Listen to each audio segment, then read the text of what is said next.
किसी ने पहली बार कुछ इतना अनोखा और ख़ास किया है। जी हाँ, मैं बात कर रही हूँ पवन सिंह की पत्नी ज्योति सिंह के बारे में।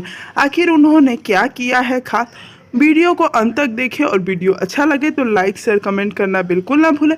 हमारे चैनल को भी सब्सक्राइब ज़रूर कर दें।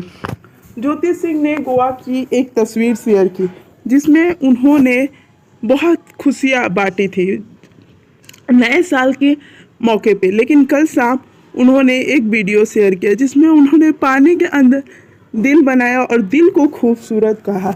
वैसे तो उन्होंने उस वीडियो को 1 मिनट की करीब वीडियो है और लोग उस वीडियो को काफ़ी पसंद कर रहे हैं।